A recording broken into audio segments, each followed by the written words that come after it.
அக்காலத்தில் அசுரர்களின் உலகை பயமுறுத்திய வீரன் மகிஷாசுரன்.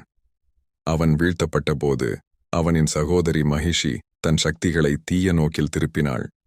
அவளுக்கு கிடைத்த கொடிய வரம் சிவனின் மகனும் விஷ்ணுவின் மோகினி வடிவின் மகனும் சேர்ந்த தெய்வீக பிள்ளை மட்டுமே மகிஷியை வெல்ல முடியும். இந்த வரமே காரணம்.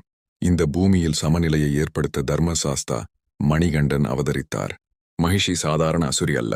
காளை போன்ற வலிமை, காடுகளை எரிக்கக்கூடிய கோபம், தேவர்களின் ஆட்சியையே உலுக்கக்கூடிய ஆற்றல், இதெல்லாம் கொண்டு தேவர்களை, ரிஷிகளை, மனிதர்களை துன்புறுத்தினாள். அவளுடைய கோபத்தால் 3 உலகுகளும் தள்ளாடின. தெய்வங்கள் எல்லாம் ஒன்று சேர்ந்து இந்த மகிஷியை அழிக்க ஒரே வழி மணிகண்டன்தான் என்று முடிவு செய்தனர். 12 வயதைத் தொட்ட அந்த தெய்வீக சிறுவன் அரண்மனையை விட்டு யுத்தத்திற்கு புறப்பட்டார்.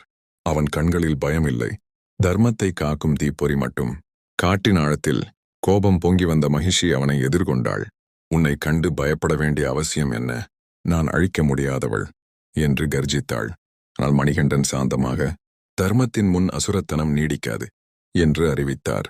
புலி கர்ஜிக்கும் சத்தமோ இடியடிக்கும் அதிர்வோ போல மணிகண்டனும் மகிஷியும் மோதினர். ஒருபுறம் அசுரியின் கொடுமை, உடல் வலிமை, மாயை. மறுபுறம் மணிகண்டனின் அமைதி, யோக சக்தி, தெய்வீக அம்பு. யுத்தம் பல நாட்கள் நீடித்தது. இறுதியில் சகல சக்திகளையும் ஒரே புள்ளியில் திரட்டி மணிகண்டன் தன் அம்பை விடுத்தார். அந்த அம்பு தீப்பொறியாய் பாய்ந்து மகிஷியின் அசுர சக்தியை நொறுக்கி அவளை வீழ்த்தியது. பூமி ஓய்வெடுத்து சுவாசித்தது. தேவர்கள் எல்லோரும் சுவாமியே சரணம் ஐயப்பா என புகழ்ந்தனர். மகிஷி தன் அசுர பாவத்திலிருந்து விடுதலையாகி லீலாவதி என்ற பெண்ணாக மாறி மணிகண்டனை நோக்கி, ஐயப்பா, உனது வடிவில் ஈர்க்கப்பட்டேன், உன்னை மணம் செய்ய வேண்டும் என்று வேண்டினாள். ஆனால் தர்மசாஸ்தா சாந்தமாகச் சொன்னார், நான் நித்திய பிரம்மச்சாரி, ஆனால் உன் பக்தியை கைவிட மாட்டேன். என்று என் ஆலயத்திற்கு கன்னி சுவாமி என்ற பக்தர்கள் வராமல் நிற்கின்றதோ அன்று உன்னை மணப்பெண் என்று கூறினார். அந்த தினம் முதல் மாளிகைப்புறத்து அம்மனாக சபரிமலையில் ஐயப்பனை காண வரும் பக்தர்களை காக்கும் தெய்வமானாள்.